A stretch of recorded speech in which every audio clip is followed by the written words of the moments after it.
Let's go to Chris in Pennsylvania. What's up, Chris? Hey, how you doing? Remarkable. How about you? I'm doing all right. What's up, dude? How can I help? Yeah, so I have a question for you. My wife and I, we both have lost our previous spouses. Wow. How old are you? I am 38, and my wife is 35. Oh, my gosh, man. I'm so sorry to hear that for both of you. Thanks. Man. How long ago for both of you? Hers was, she lost him about 8 years ago, and mine is going to be 8 years here in January coming up. So. All right. Wow. Okay. We have 3 kids, 3 girls. I'm a hashtag girl dad. Me too, man. But only one. Yeah.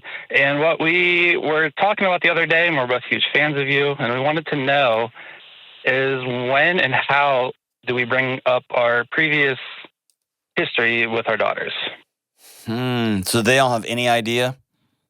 No. How old are they? The oldest is 4.5. Okay. Then we have 2.5. And then 6 weeks. Oh, gosh. You know, can I say, when did y'all have this? When did this come up? When did you think, when did y'all have the conversation, you and your wife? We're going to have to tell our daughters at some point. We've talked about it in the past, but last week we were driving somewhere, and I think I was telling her about a show. I just listened to one of your shows, and I'm like, hey, we should probably think about this. And another aspect to this is we actually last June had a miscarriage at 6 weeks, and we also have not brought that up. So that's also in the mix of kind of bringing up all this to them as they get older. And yeah, you've got a lot. So, man, broadly speaking, your kids will not, and I wish there was a nicer way to say this, okay? So just take my blunt language here with a grain of salt, or take it with grace, because I wish there was a more graceful way to say this. Your kids will not have the baggage of your past that you do.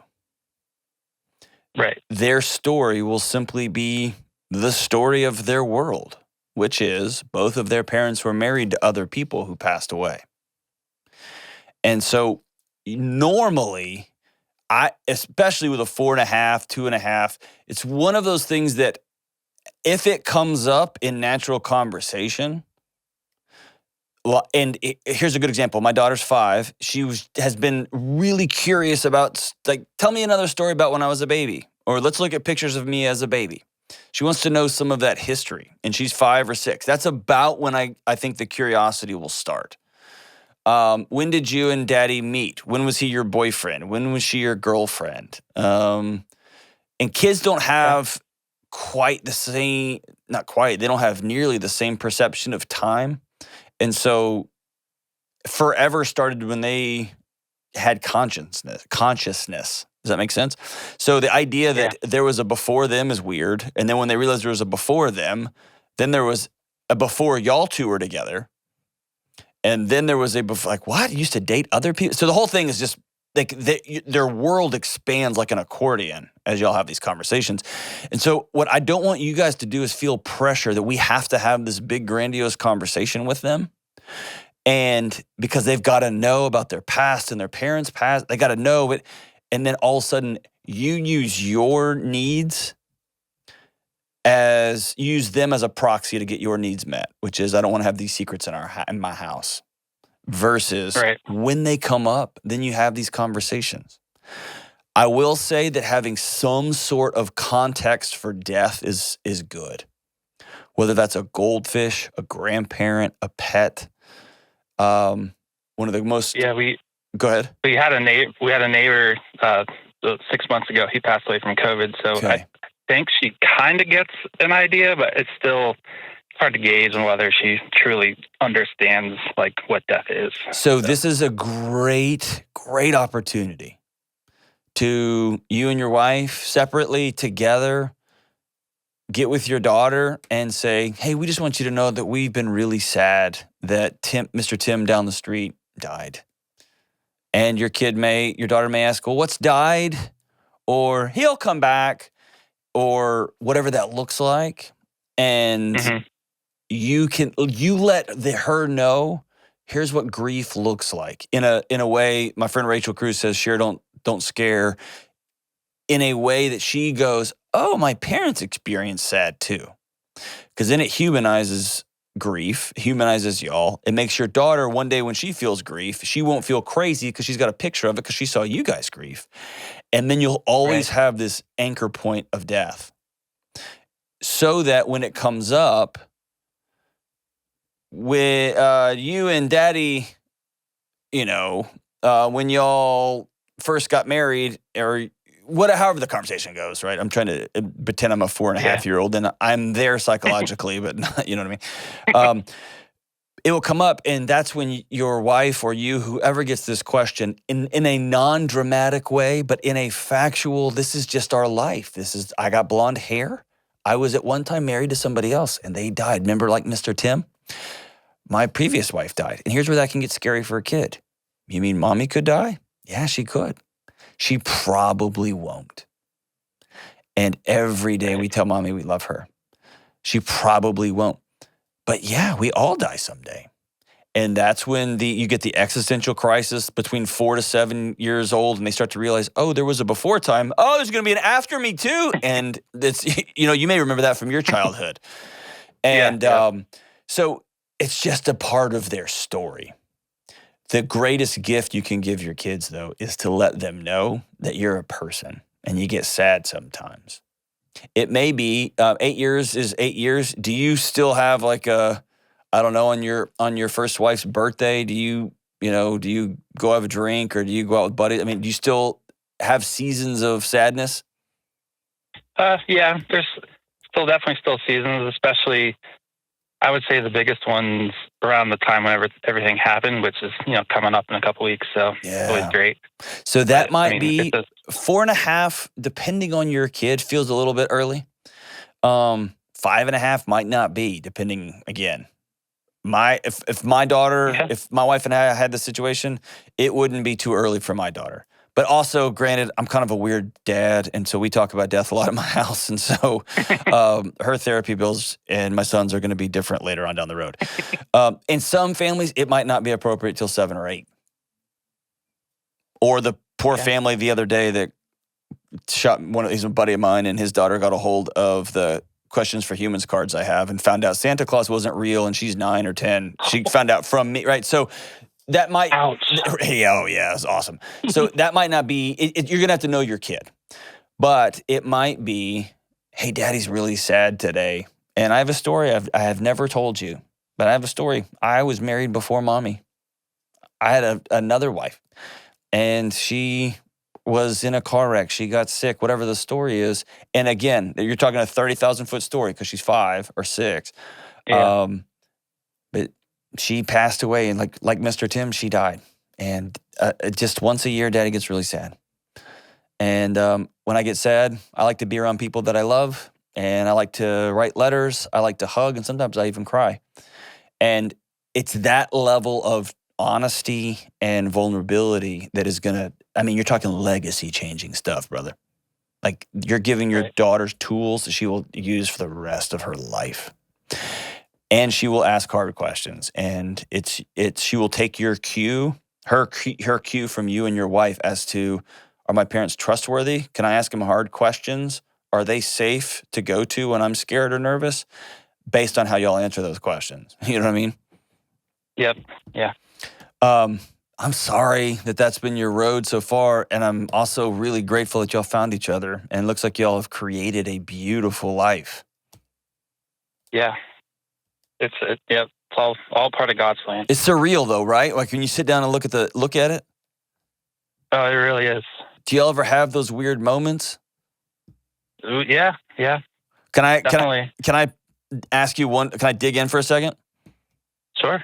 I've had a couple of buddies in my life whose spouse has passed away. They got remarried, and then they had kids.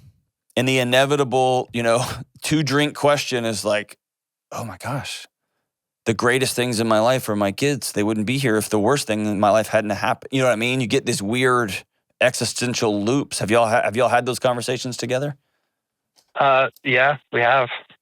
How do they go? My wife brings that up a lot. She's not helpful wife. Right. She'll just come over. She'll be sad and just be like sad and happy because she'd be like, there was a point in my life where kids were never in my future, and now look at us now. We have these.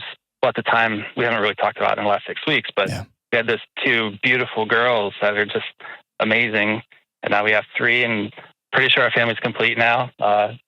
But fingers crossed. It's quite a story. Yeah.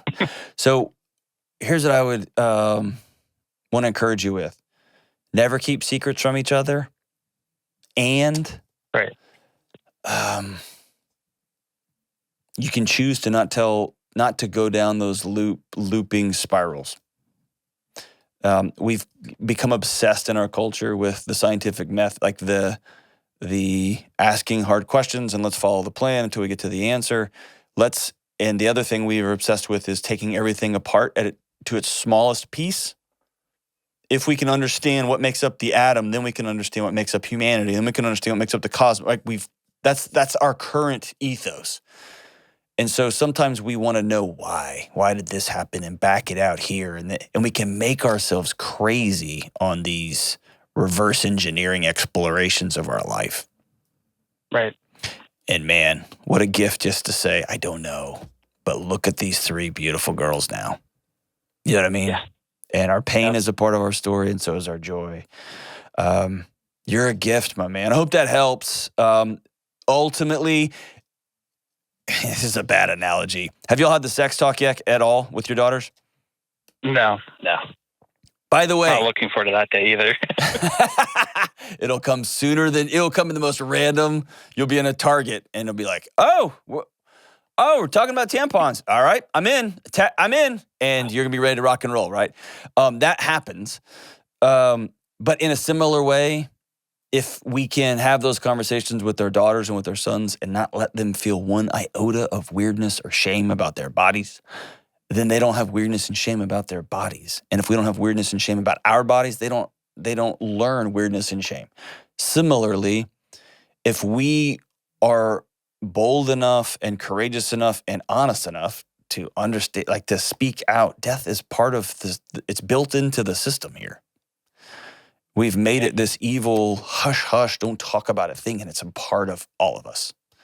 It's all of us, right? It's just the operating instructions, right? Yeah. How do we get into the miscarriage side of things? Because I feel like that's a slightly different discussion with the whole, there was a baby in mommy's body and then there wasn't. And just, we aren't really sure how we don't want to hold it from them, but we just don't know the best way to approach that. Yeah, I again, if this was a week 6 miscarriage and the kids didn't know, do they know that mommy was pregnant? No, we hadn't told them yet. Okay, that might be something I'd hang on to, and because again they're 4 and 2 and babbling, right? I'd probably hang on to that. And if either of you have a season of grief around that passing, right, around that miscarriage, then you let your kids know that mommy's really sad. Mommy's really sad. Daddy's really sad. And then over time, you'll have that conversation with your daughters. And it would be, we've experienced multiple miscarriages. I got the names of our babies tattooed on my body. And those are conversations I've had with both of my kids. But again, they're a little bit older, and we have a context of that type of discussion in our house. And that's not for everybody at age 5 or 6 or 7. But those conversations will come. Again, that's setting up I'm willing to be vulnerable and tell you about my life. Not about, you've got to know all the things going on behind closed doors with me and mom. You know what I mean? Mm-hmm. Yep. Did I remember hearing you say in a previous episode, we were about 3 weeks before having this latest baby, and my wife was just very overwhelmed with emotions, and like she's grieving, the losing that one baby, but now we're having this one. And I could have swore I heard you say something like that's a natural body response. So Was I correct in that? Because I told her, and she really was glad that I had heard that from you. But we just wanted to kind of get clarification on that. About grief Well, being a natural body response? yeah, it's like we were excited because the baby is coming, but she was extremely sad because we had lost the other baby. Well, so you went through a terrible thing. You have this grief, and then you get pregnant again. And that grief was devastating to your body physically, psychologically, spiritually. Your body felt that. It experienced it. All of the stress hormones and the lack of sleep and the lack of nutrition and the lack of intimacy, all those things, the isolation. So it puts a pin in that, to use a terrible, like, Google Earth analogy here. And then it remembers. And the next time she gets pregnant, it sounds the alarms. Hey, remember last time? Look out, look out, look out. You get what I'm saying? A lot of that. Yep. And so what you have to do is to recognize in a graceful, curious way, dude, my body's just trying to love me. And once your body recognizes, oh no, I'm in control. I appreciate it, and I remember that too. And it was hard, and it was terrible. That's why you hear me say that all the time about writing letters. What letters cause us to do is to pause for an hour or 30 minutes and to think clearly, write things down, look for evidence, demand evidence to these things, and to then process. And the whole time you're breathing and you're slowing down and you're being intentional. And what you're doing is you're telling your amygdala, hey, we're still in control up here. We're good. You don't need to run off and set off every alarm we have. Set off the anxiety alarms or the depression alarms or the whatever's going on. And then we can move on to the next. Doesn't mean we're not sad. It doesn't mean we're not joyful about the new baby and sad about the baby that we lost. It's both and, same time. All that's the same time. And there's no right or wrong way to do it. But yeah, it's just most people fight their bodies. They want to shut off that sadness, and the sucky part is joy and sadness are on the same switch, man. Okay. Does that make, you know what I'm saying? So feel them both. Yep. They're both right. It's when one takes over that you say, well, maybe we need to go talk to somebody. When I just can't acknowledge the joy of this new baby because I can't get the baby that we lost out of my head. I keep reliving that experience. I keep reliving the miscarriage. I keep reliving the cramps. I keep reliving the headaches and the crying. It's when you can't stop and it loops and your body gets stuck in that loop. That's when you go see a professional. But I hate this. I'm weeping, and at the same time, I'm holding this baby and laughing. Man, that's part of the journey. Okay. Can I tell you this? Well, thank you. Yeah, good. Those 3 girls won the dad lottery when they got you. Well, thanks. Like, for real. So my wife says too. She's lying to you. She's supposed to say that. I'm a podcast host. I know, but I'm just kidding. Your wife's a genius. She knows way more than my idiot butt does. Whatever. That's awesome, dude. Yeah, you got a lot there, man. Y'all got a history of grief. Grief is a part of your story. And so over time, as your daughters dig in and ask questions and ask to be invited into your story, talk to them. Share, don't scare. But let them know, yeah, death is a part of our life. Same with the dog, same with the goldfish, same with our neighbor down the street, Mr. Tim. Same with all of us. And it's hard. Sheltering our kids from that type of reality does nobody any good.